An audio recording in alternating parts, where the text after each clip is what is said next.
평범한 직장인 남편, 전업주부 아내, 그리고 두 아이로 이루어진 우리 가족은 누구에게나 부러움을 살 만한 중산층의 표본이었다. 44세의 나는 중견 IT 기업에서 15년 차 개발자로 일하며 안정적인 수입을 가져왔고, 42세 아내 미경은 우리 가족을 위해 헌신하는 현모양처였다. 고등학교 2학년인 딸 수아와 중학교 2학년인 아들 민준까지 우리는 강남 아파트 단지에서 남부럽지 않은 일상을 이어가고 있었다. 여보, 오늘은 정시에 들어올 수 있어? 아이들이 다 같이 저녁 먹자고 하네. 출근길, 미경이 건넨 말에 나는 무심코 고개를 끄덕였다. 요즘 진행 중인 프로젝트가 중요한 고비를 넘기는 시점이라 야근이 잦았지만 오랜만에 가족 식사를 거절할 수는 없었다. 당연하지. 오늘은 일찍 들어갈게. 아내의 웃는 얼굴을 뒤로하고 현관문을 나서며 나는 어쩐지 그녀의 표정에서 낯선 긴장감을 느꼈다. 평소보다 화장이 짙었고 옷차림도 더 신경 쓴 듯했다. 하지만 그저 내 착각이라 여기며 회사로 향했다. 약속대로 저녁 7시. 나는 정확히 집에 도착했다. 현관문을 열자 기대했던 저녁 식사 냄새 대신 어둠만이 나를 맞이했다. 식탁 위에는 쪽지 한 장, 급히 성당 봉사활동이 생겼어요. 냉장고에 음식 있으니 데워 드세요. 미경, 성당 봉사활동. 언제부터인가 자주 듣게 된 핑계였다. 미경은 독실한 가톨릭 신자였지만 최근 들어 성당에 나가는 빈도가 눈에 띄게 늘었다. 특히 3개월 전 새로 부임한 김신부 이후로 더욱 그랬다. 저녁 먹으러 오라던 엄마가 또 성당 갔어요? 민준이가 방에서 나오며 물었다. 그의 목소리에는 미묘한 불만이 서려 있었다. 초등학교 때부터 복사를 서며 신앙생활을 열심히 해왔던 아이였는데 요즘은 왠지 성당에 가기 꺼려하는 모습이었다. 갑자기 봉사활동이 생겼대. 우리끼리 먹자. 냉장고를 열어 도시락을 데우는 동안 어쩐지 불안한 예감이 스쳤다. 하지만 그것을 구체적인 의심으로 발전시키고 싶지는 않았다. 15년간의 결혼 생활에서 나는 항상 아내를 신뢰해왔다. 그녀가 나와 아이들을 사랑한다는 사실만큼은 의심의 여지가 없었다. 저녁을 먹으며 아이들과 대화를 나누었지만 수아는 시종일관 휴대폰만 들여다보았고 민준이는 평소보다 말이 없었다. 특히 민준이의 표정이 어두웠다. 학교에서 무슨 일이라도 있었는지 물었지만 그저 피곤하다는 짧은 대답만 돌아왔다. 식사 후 거실에 앉아 뉴스를 보고 있는데 현관문이 열리는 소리가 들렸다. 시계를 보니 밤 10시 30분. 미경이 들어와 인사를 건넸지만 평소와 달리 눈을 마주치지 않았다. 대신 바로 샤워실로 향했다. 샤워 소리가 들리는 동안 나는 문득 미경의 가방에 시선이 갔다. 평소라면 절대 하지 않았을 행동이지만 이상한 충동에 그녀의 가방을 열어보았다. 특별한 것은 없었다. 단지 평소 쓰지 않던 은은한 향수 한 병만이 눈에 띄었다. 샤워를 마친 미경은 왠지 더 생기 넘치는 표정으로 나왔다. 물기 젖은 머리칼과 화장 지운 얼굴이었지만 그녀의 눈빛은 이상하게 반짝였다. 봉사활동은 어땠어? 무심코 던진 질문에 그녀는 잠시 멈칫했다. 아, 그게 새로운 김 신부님이 이번에 청년 미사 준비를 열심히 하시는데 우리가 도와드리는 거야. 생각보다 시간이 오래 걸렸네. 너무 유창한 대답이었다. 마치 준비된 듯한. 요즘 성당에 자주 가네. 신앙이 돈독해진 건가? 김 신부님 강론이 정말 좋거든. 듣다 보면 시간 가는 줄 모르겠어. 그리고 요즘 내가 좀 의지할 때가 필요했어. 의지. 그녀의 말이 가슴을 찔렀다. 미경에게 내가 의지가 되어주지 못했던 걸까? 아내가 고민이 있었다면 왜 나에게 말하지 않았을까? 물어보려 했지만 그녀는 이미 침실로 향하고 있었다. 피곤하니까 먼저 자야겠어. 내일 일찍 일어나야 해서. 그날 밤 나는 오랜만에 잠을 설쳤다. 아내의 변화가 단순히 신앙심의 고조 때문인지 아니면 다른 무언가가 있는지 생각하며 하지만 15년간의 신뢰를 뒤흔들 결정적인 증거는 없었다. 그저 미묘한 변화들, 작은 불일치들만이 내 마음에 작은 균열을 만들기 시작했다. 다음 날 아침 평소처럼 출근 준비를 하는데 민준이가 내 방을 찾아왔다. 학교에 갈 시간이 훨씬 전이었다. 아빠, 잠깐 얘기 좀 할 수 있어요? 민준이의 표정이 심각했다. 긴장한 듯 손을 비비며 다가오는 아이의 모습에서 무언가 큰 고민이 있음을 직감했다. 그래, 무슨 일이니? 엄마가 요즘 이상해요. 심장이 쿵 내려앉는 느낌이었다. 어떻게 이상하다는 거니? 성당에 가는 시간이 너무 길어요. 그리고 평일에도 자주 가고 전화도 잘 안 받고 아이의 말에 귀를 기울였지만 한편으로는 안심하는 마음도 있었다. 아직 구체적인 의심이라기보다는 엄마의 부재에 대한 불만 정도로 보였다. 엄마가 요즘 신앙생활에 열심인가 보네. 곧 좀 나아질 거야. 아빠, 그게 다가 아니에요. 민준이의 목소리가 떨렸다. 그제서야 아이의 눈에 고인 눈물을 발견했다. 가슴이 철렁 내려앉았다. 무슨 일인지 말해봐, 민준아. 저번 주 복사단 회합 끝나고 제가 성당 사무실 지나가는데 아이의 목소리가 갈라졌다. 엄마랑 김 신부님이 둘이서 말을 잇지 못하는 아이의 어깨를 감싸 안았다. 갑자기 가슴이 답답해졌다. 둘이 뭘 하고 있었니? 너무 가까이 붙어서 이야기하고 있었어요. 그리고 김 신부님이 엄마 손을 잡고 있었어요. 손을 잡는 것, 그것만으로는 확실한 증거가 될 수 없었다. 목회자가 신자를 위로하는 과정에서 있을 수 있는 일이라고 합리화할 수도 있었다. 하지만 민준이의 눈빛에는 더 많은 것을 보았다는 암시가 담겨 있었다. 그것뿐이니? 민준이는 입술을 깨물며 고개를 저었다. 다른 날에도 봤어요. 미사 끝나고 신자들 다 가고 나서 성당 뒤편에서 아이의 목소리가 더 작아졌다. 키스하는 거 봤어요. 심장이 멎는 느낌이었다. 아내와 신부의 불륜, 상상도 하지 못했던 배신이었다. 게다가 그것을 목격한 것이 하필 14살 아들이라니. 민준이는 독실한 신자였다. 그 아이에게 성당은 거룩한 공간이었고 신부는 존경의 대상이었다. 그 모든 신성함이 한순간에 무너지는 광경을 본 것이다. 민준아, 혹시 너 잘못 본 거 아닐까?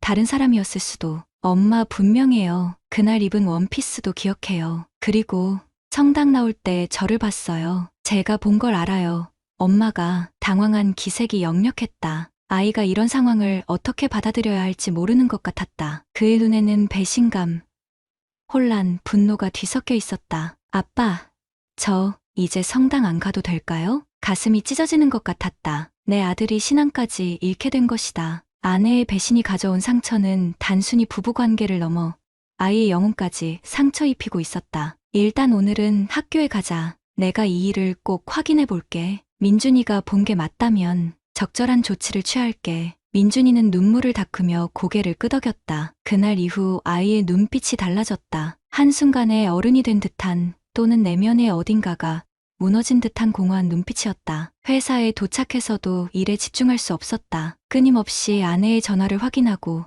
SNS 활동을 살폈다. 그녀의 인스타그램에는 성당 활동 사진이 가득했다. 봉사활동, 미사, 그리고 단체 사진 속에 항상 김 신부의 모습이 보였다. 특별히 둘만의 사진은 없었지만 이제 보니 모든 게 수상해 보였다. 점심시간 충동적으로 성당으로 향했다. 평일 미사 시간이 끝나가는 시점이었다. 성당 주차장에 도착하자 익숙한 차가 보였다. 미경의 흰색 SUV였다. 그리고 그 옆에 검은색 세단이 나란히 주차되어 있었다. 성당 안으로 들어가려다 멈췄다. 아직 확신이 없었다. 그저 아들의 말만으로 15년 결혼 생활을 의심하고 싶지 않았다. 하지만 내면에서는 이미 무언가가 깨져가고 있었다. 차 안에 앉아 기다리기로 했다. 30분 후 미경이 성당에서 나왔다. 고지어 40대 중반으로 보이는 김 신부가 그녀를 따라 나왔다. 두 사람은 잠시 대화를 나눴고 주위를 살핀 후 김 신부가 미경의 손을 잡았다. 그 모습은 단순한 목회자와 신자의 관계로 보기엔 너무 친밀했다. 몸이 저절로 떨렸다. 핸들을 움켜쥐는 손에 힘이 들어갔다. 지금 당장 뛰어나가 그들을 질책하고 싶었지만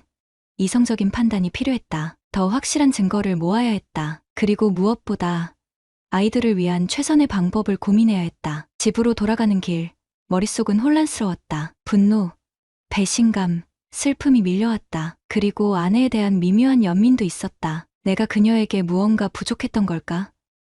15년 동안 우리 사이에 틈이 생긴 이유는 무엇일까? 집에 도착했을 때 미경은 이미 저녁 준비를 하고 있었다. 마치 아무 일도 없었다는 듯이. 그녀의 평온한 얼굴을 보며 가슴이 아팠다. 눈앞에 이 여자가, 내가 15년간 사랑해온 아내가 이중생활을 하고 있다는 사실을 받아들이기 힘들었다. 오늘 일찍 왔네요? 미경이 밝게 웃으며 말했다. 오늘은 일이 일찍 끝났어. 거짓말이 쉽게 나왔다. 어쩌면 우리 둘 다 거짓말쟁이가 된 걸지도 모른다. 저녁 식사 시간, 식탁에 앉은 네 사람은 각자의 생각에 잠겨 있었다. 수아는 여전히 휴대폰을 놓지 않았고 민준이는 밥을 거의 먹지 않았다. 미경은 평소처럼 아이들에게 이것저것 물었지만 대화는 겉돌기만 했다. 민준아, 요즘 성당에 안 나가네? 다음 주일은 같이 가자. 민준이의 표정이 굳어졌다. 아이는 고개를 들어 어머니를 똑바로 쳐다봤다. 그 눈빛에는 말로 표현할 수 없는 배신감이 담겨 있었다. 저는 이제 성당 안 갈 거예요. 미경의 얼굴에 당혹감이 스쳤다. 왜? 갑자기 무슨 일이? 몰라요? 정말 모르세요, 엄마가? 식탁에 무거운 침묵이 내려앉았다. 수아가 의아한 표정으로 우리를 번갈아 쳐다봤다. 나는 민준이의 어깨에 손을 올리며 진정시키려 했다. 민준아, 지금은 됐어요. 아빠, 저 먼저 들어갈게요. 민준이가 자리를 박차고 일어났다. 방문을 쾅 닫는 소리가 집안에 울렸다. 미경은 당황한 듯 나를 쳐다봤다. 애가 왜 저러는 거야? 무슨 일 있었어? 내가 더 잘 알지 않을까? 내 차가운 목소리에 미경의 얼굴이 굳어졌다. 그녀의 눈빛이 흔들렸다. 처음으로 그녀의 표정에서 두려움을 읽을 수 있었다. 무슨 말이야? 오늘 성당에 갔었어. 그녀의 얼굴이 창백해졌다. 손에 든 젓가락이 떨어지며 테이블 위로 국물이 튀었다. 그래서 김 신부님과는 언제부터 그런 사이였어? 미경의 눈에서 눈물이 흘러내렸다. 그녀는 말없이 자리에서 일어나 방으로 들어갔다. 수아는 혼란스러운 표정으로 우리를 번갈아 쳐다봤다. 아빠, 무슨 일이에요? 엄마가 왜? 수아야, 엄마랑 아빠가 좀 대화할 게 있어. 너도 방에 가 있을래? 수아는 마지못해 자리를 떠났지만 복도에서 귀를 기울이는 것이 느껴졌다. 우리 가족의 균열이 이제 돌이킬 수 없이 커져버린 것 같았다. 다음 날 나는 휴가를 냈다. 밤새 한숨도 자지 못했다. 아내의 전화기와 노트북을 살펴볼까도 생각했지만 그렇게까지 하고 싶지는 않았다. 이미 충분한 증거가 있었다. 이제 필요한 것은 그녀의 진실된 고백이었다. 아침, 아이들이 등교한 후 미경과 마주 앉았다. 그녀의 눈은 붓고 충혈되어 있었다. 밤새운 흔적이 역력했다. 이야기에 언제부터였고 왜 그랬는지. 미경은 한참을 침묵하다가 떨리는 목소리로 말하기 시작했다. 3개월 전 김 신부님이 오시고 나서부터였어. 처음에는 그저 좋은 목회자로만 생각했어. 하지만 그분의 말씀을 들으면서 내가 얼마나 외로웠는지 깨달았어. 외로웠다고? 우리 가족이 있는데? 당신은 항상 일에 빠져 있었어. 집에 있어도 노트북만 들여다봤고 우리가 부부로서 대화한 게 언제였는지 기억해? 내 생일도 잊어버리고 결혼기념일에는 야근했고. 미경의 말은 일리가 있었다. 지난 몇 년간 나는 일에 몰두해 있었다. 승진을 위해, 아이들의 더 나은 교육을 위해, 더 큰 집을 마련하기 위해. 그 과정에서 정작 가장 중요한 것을 놓치고 있었는지도 모른다. 그렇다고 다른 남자를 만나는 게 정당화될 수 있어? 더구나 신부라는 사람과? 정당화하려는 게 아니야. 그냥 이유를 말하는 거야. 김 신부님은 내 말을 들어줬어. 내 고민에 공감해주고 위로해줬지. 그러다 보니 불륜까지 이르렀다?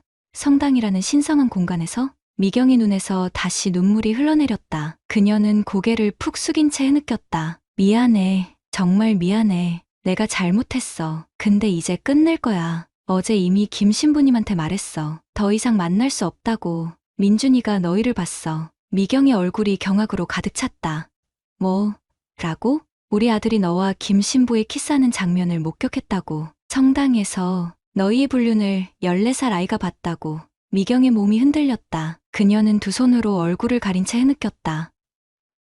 이럴 수가. 민준이가. 내가 신앙생활에 열중하는 동안 민준이는 점점 성당을 멀리하게 됐어. 어떻게 그럴 수 있었니? 신부라는 사람과?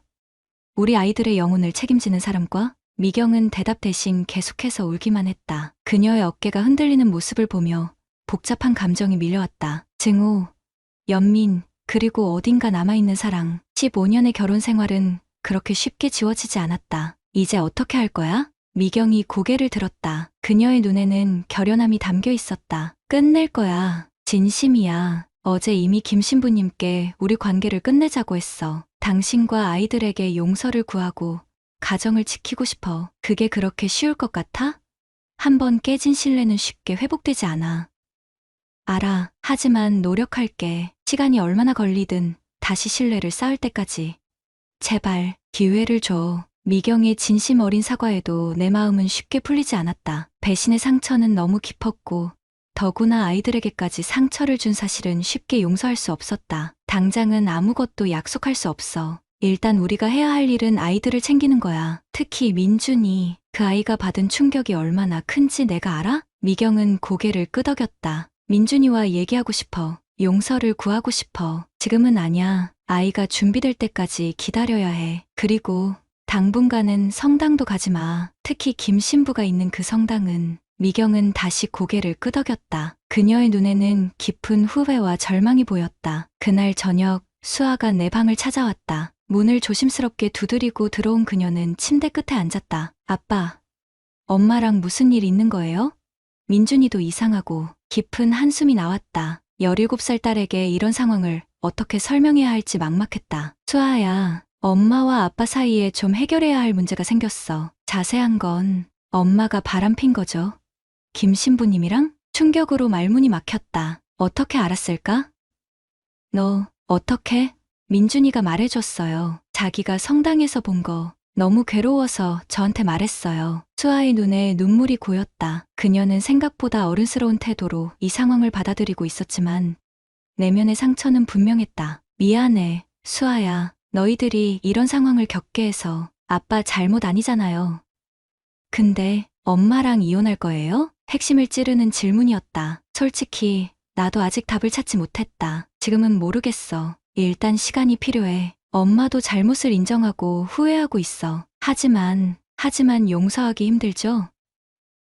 그래. 그리고 무엇보다 너희들이 받은 상처가 걱정이야. 수아는 잠시 생각에 잠겼다가 말했다. 저는 시간이 지나면 괜찮아질 것 같아요. 하지만 민준이는, 아빠, 민준이가 너무 달라졌어요. 방에만 틀어박혀 있고 성경책만 뒤져요. 그것도 심판이나 지옥 관련된 구절만. 가슴이 아팠다. 아들이 경험한 배신이 얼마나 큰 것인지 다시 한번 실감했다. 민준이 좀 더 관심 갖고 지켜봐야겠다. 고마워, 수아야. 아빠, 한 가지만 약속해 주세요. 어떤 결정을 내리든 우리가 가족으로 함께할 수 있게 해주세요. 딸의 진심 어린 부탁에 가슴이 미어졌다. 나는 그녀를 꼭 안아주었다. 약속할게, 수아야. 어떤 일이 있어도 우리는 가족이야. 그날 밤, 민준이의 방문 앞에 한참을 서 있었다. 문 안에서는 흐느끼는 소리가 들렸다. 조심스럽게 문을 두드렸지만 대답이 없었다. 다시 한번 두드리자 작은 목소리가 들렸다. 들어오지 마세요. 민준아, 아빠야. 얘기 좀 할 수 있을까? 잠시 침묵이 흐르다가 문이 열렸다. 민준이의 눈은 퉁퉁 부어 있었고 얼굴은 창백했다. 책상 위에는 펼쳐진 성경이 놓여 있었다. 표시된 부분을 보니 간음에 관한 구절들이었다. 민준아, 많이 힘들지? 아이는 말없이 고개를 끄덕였다. 그리고는 갑자기 내 품에 안겨 울음을 터뜨렸다. 아빠, 난 이제 어떻게 해야 해요? 성당도 못 가겠고 하느님을 믿기도 힘들어요. 왜 신부님이? 아이의 질문에 답할 말이 없었다. 단지 그를 꼭 안아줄 수밖에. 우리는 오랫동안 그렇게 앉아 있었다. 아들의 어깨가 흔들릴 때마다 내 가슴도 함께 아팠다. 다음 날 결단을 내렸다. 교구청을 방문하기로 했다. 김 신부의 행동은 단순한 불륜을 넘어 성직자로서의 책임을 저버린 것이었다. 그리고 우리 가족, 특히 아이들의 신앙에 돌이킬 수 없는 상처를 입혔다. 미경은 내 결정에 반대했다. 그것이 공개될 경우 우리 가족의 이름에 오점이 생길 것이라는 이유에서였다. 하지만 나는 그것보다 더 중요한 것이 있다고 생각했다. 정의와 책임, 그리고 아이들의 영혼을 위한 진실. 다른 아이들도 같은 상처를 받지 않게 하기 위해서야. 김 신부 같은 사람이 계속 성직자로 있으면 안 돼. 교구청에서 만난 신부님은 나의 이야기를 진지하게 들어주셨다. 증거로는 민준이의 증언과 내가 성당 주차장에서 본 장면을 설명했다. 교구청에서는 즉시 조사에 착수하겠다고 약속했다. 이런 일이 일어나서 정말 유감입니다. 철저히 조사하고 적절한 조치를 취하겠습니다. 일주일 후, 김 신부는 갑자기 건강상의 이유로 다른 지역으로 발령받았다는 소식이 들렸다. 조용히 사건을 마무리하려는 교회의 방식이었지만 적어도 그가 우리 아이들 앞에서 사라진 것은 다행이었다. 미경은 점점 더 깊은 후회에 빠져들었다. 그녀는 매일 아침 일찍 일어나 아이들의 아침을 준비하고 늦게까지 집안일을 하며 가족을 위해 노력했다. 하지만 민준이는 여전히 그녀를 피했고 수아도 예전처럼 친밀하게 대하지 않았다. 한 달이 지나고 가족 상담을 시작하기로 결정했다. 전문가의 도움으로 우리 가족이 이 상처를 함께 극복해 나가길 바랐다. 첫 상담 세션에서 미경은 처음으로 아이들 앞에서 진심 어린 사과를 했다. 민준아, 수아야, 엄마가 정말 큰 잘못을 했어. 용서받을 수 없는 일인 줄 알아. 하지만 정말 미안하다는 말 꼭 하고 싶었어. 엄마가 너희의 신앙과 신뢰를 무너뜨렸다는 걸 알아. 앞으로 평생을 바쳐서라도 다시 쌓아갈게. 시간이 얼마나 걸리든. 민준이는 여전히 고개를 숙인 채 침묵했지만 수아는 조심스럽게 말했다. 엄마, 왜 그랬어요? 정말 아빠랑 우리가 그렇게 중요하지 않았어요? 미경의 눈에서 눈물이 흘러내렸다. 그런 게 아니야. 너희는 항상 내 삶의 전부였어.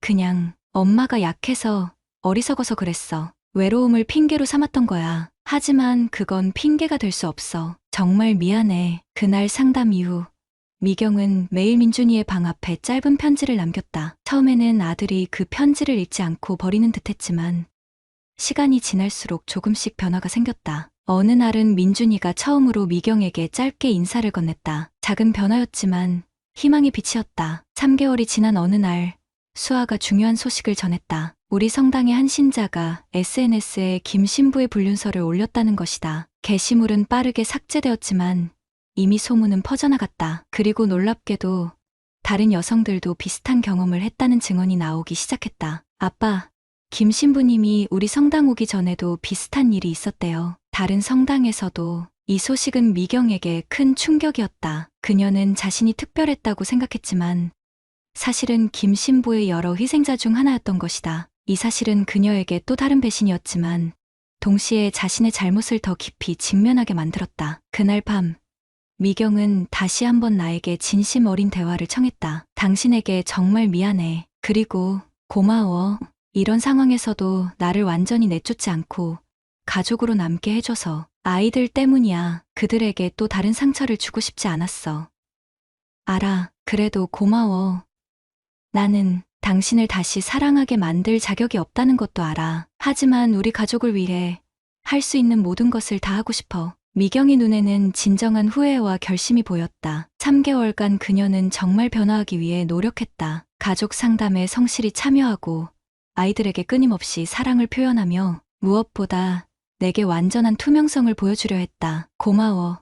그 말 해줘서. 솔직히 나도 완벽한 남편은 아니었어. 일에 빠져 너와 아이들을 소홀히 한 부분도 있었고 그게 내 행동을 정당화하는 건 아니지만 나도 반성하고 있어. 그날 우리는 오랜만에 진심 어린 대화를 나눴다. 서로의 부족함을 인정하고 앞으로 어떻게 관계를 회복해 나갈지에 대해 이야기했다. 물론 아직 완전한 용서와 화해까지는 멀었지만 작은 희망의 씨앗이 심어졌다. 한 주 후 민준이가 처음으로 미경에게 먼저 다가갔다. 저녁 식사 후 둘이서 오랫동안 대화를 나누는 모습을 거실에서 지켜보았다. 아들의 표정은 여전히 무거웠지만 적어도 대화를 시작했다는 것은 큰 발전이었다. 대화가 끝난 후 미경은 울면서 내게 다가왔다. 민준이가 용서해줄 수 없다고 했어. 하지만 노력하는 모습은 인정해준대. 그리고 다른 성당으로 함께 가보자고 했어. 그것은 놀라운 제안이었다. 민준이가 신앙을 완전히 잃은 줄 알았는데 아직 희망이 있었던 것이다. 미경의 눈빛에는 기쁨과 안도가 담겨 있었다. 정말?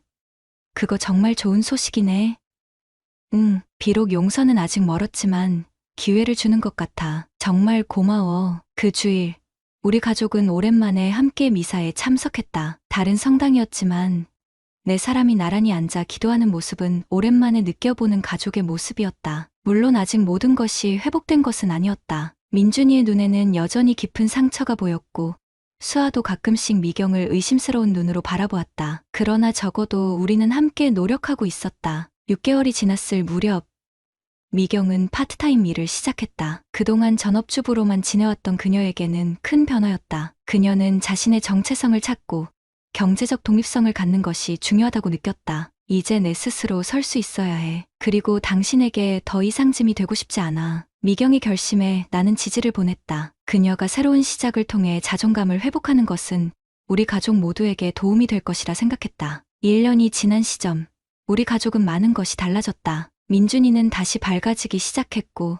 새로운 성당에서 활동도 조금씩 시작했다. 수아는 대학 입시를 앞두고 바빴지만 가족과의 시간도 소중히 여겼다. 미경은 일과 가정을 양립하며 새로운 삶의 균형을 찾아가고 있었다. 나 역시 변화했다. 일에만 몰두하던 삶에서 벗어나 가족과 함께하는 시간을 늘렸다. 주말마다 아이들과 활동을 하고 미경과도 정기적인 데이트를 시작했다. 서로에게 관심을 갖고 대화하는 시간이 많아졌다. 물론 아직 완전한 용서와 회복까지는 이르지 못했다. 가끔씩 불현듯 찾아오는 기억들과 의심은 여전히 나를 괴롭혔다. 하지만 그럴 때마다 지난 1년간 미경이 보여준 진심 어린 노력과 변화를 떠올렸다. 그리고 무엇보다 아이들이 조금씩 웃음을 되찾아가는 모습이 위안이 되었다. 결정적인 순간은 우리의 결혼기념일이었다. 미경은 특별한 저녁을 준비했고 아이들은 일찍 자리를 비켜주었다. 촛불이 켜진 테이블에서 그녀는 내게 작은 상자를 건넸다. 열어봐. 상자 안에는 새로운 결혼 반지가 들어있었다. 안쪽에는 작은 글씨로 새로운 시작이라고 새겨져 있었다. 우리의 과거는 지울 수 없어. 하지만 새로운 시작을 할 수는 있잖아. 당신이 준비됐다면 다시 한번 나를 당신의 아내로 받아주겠니? 미경이 눈에는 눈물과 희망이 담겨 있었다. 그 순간 내 마음속에 무언가가 녹아내리는 느낌이 들었다. 완전한 용서는 아직 멀었을지 모르지만 적어도 새로운 시작을 위한 준비는 된 것 같았다. 그래, 우리 다시 시작해보자. 그날 밤, 오랜만에 미경을 안았다. 그것은 단순한 육체적 결합을 넘어 서로에 대한 약속과 다짐의 표현이었다. 아직 완전히 믿지는 못하지만 믿기 위해 노력하겠다는, 아직 완전히 용서하지는 못했지만 용서하기 위해 나아가겠다는. 결혼 16주년이 되던 날, 우리 가족은 작은 여행을 떠났다. 산속의 조용한 펜션에서 네 사람은 오랜만에 여유로운 시간을 보냈다. 민준이는 이제 고등학생이 되었고 수아는 대학 신입생이 되어 있었다. 미경은 파트타임에서 정규직으로 전환되어 직장 생활을 더욱 열심히 하고 있었다. 저녁 식사 후 아이들이 잠든 뒤 미경과 나는 작은 테라스에 앉아 별을 바라보았다. 와인 한 잔을 나누며 지난 1년 반의 시간을 회상했다. 아직도 가끔 꿈에서 그때 일이 떠올라. 내가 조용히 말했다. 미경은 고개를 끄덕였다. 나도 그래. 평생 후회할 일이야. 하지만 이제는 그 상처를 통해 성장하고 있다고 생각해. 우리 가족 모두. 그래, 어떤 의미에서는 그 사건이 우리에게 경고였을지도 모르겠어. 서로에게 얼마나 소홀했는지 깨닫게 해준. 미경은 내 손을 꼭 잡았다. 고마워. 다시 기회를 줘서. 모든 걸 포기할 수도 있었는데 나도 완벽하지 않았어. 일에만 몰두하면서 내 외로움을 몰라줬지. 우리 둘 다 실수했고 이제 함께 바로잡아가는 중이야. 침묵 속에서 우리는 서로의 손을 잡은 채 밤하늘을 바라보았다. 깊은 상처는 아직 완전히 아물지 않았지만 적어도 더 이상 피를 흘리지는 않았다. 그리고 그 흉터는 우리 관계의 일부가 되어 있었다. 민준이가 많이 좋아졌어. 그래. 처음에는 걱정했는데 이제 다시 웃는 모습을 보니 정말 다행이야. 민준이는 지난 1년 동안 많은 변화를 겪었다. 처음에는 완전히 신앙을 거부하더니 점차 새로운 성당에서 자신의 자리를 찾아갔다. 상처를 통해 오히려 더 깊은 신앙을 발견한 것 같았다. 그는 이제 다른 이들의 아픔에 더 민감하게 반응하고 봉사활동에도 적극적으로 참여했다. 수아도 처음에는 많이 혼란스러워했는데 이제는 오히려 더 성숙해진 것 같아. 수아는 이 사건을 통해 빠르게 어른이 되었다. 그녀는 가족 위기 속에서 중재자 역할을 자처했고 민준이를 돌보는 데 큰 역할을 했다. 대학에 들어간 후에도 주말마다 집에 와서 가족과 시간을 보냈다. 우리 아이들이 이런 상황에서도 잘 견뎌줘서 너무 고마워. 미경이 눈에 눈물이 고였다. 그녀는 아직도 아이들에게 준 상처에 대한 죄책감을 안고 살았다. 하지만 그 죄책감은 이제 더 나은 어머니가 되기 위한 동력으로 변화했다.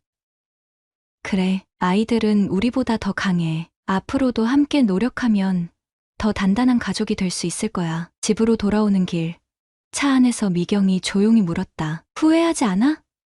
나를 다시 받아들인 것. 나는 잠시 생각하다가 대답했다. 가끔은 여전히 아파. 하지만 후회하지는 않아. 우리 가족이 함께 있는 게 더 중요하다고 생각해. 미경이 눈에 눈물이 맺혔다. 정말 고마워. 앞으로도 계속 노력할게. 당신과 아이들의 신뢰를 완전히 회복할 때까지. 집에 도착해서 잠든 아이들을 방에 데려다 눕히는 동안 내 마음속에는 따뜻함이 퍼져나갔다. 완벽하지는 않지만 우리는 여전히 가족이었다. 상처를 통해 오히려 더 강해진 유대감을 느낄 수 있었다. 침대에 누워 미경의 숨소리를 들으며 생각했다. 사랑은 완벽함이 아니라 용서와 성장의 과정인지도 모른다. 깨진 도자기가 금을 입혀 다시 붙이는 긴치기처럼 우리의 관계도 상처의 흔적을 품은 채 새로운 아름다움을 찾아가고 있었다. 아직 가야 할 길이 멀었지만 적어도 우리는 함께 걷고 있었다. 그리고 그것만으로도 충분한 희망이 되었다. 구독자님들, 오늘 사연 댓글로 공유해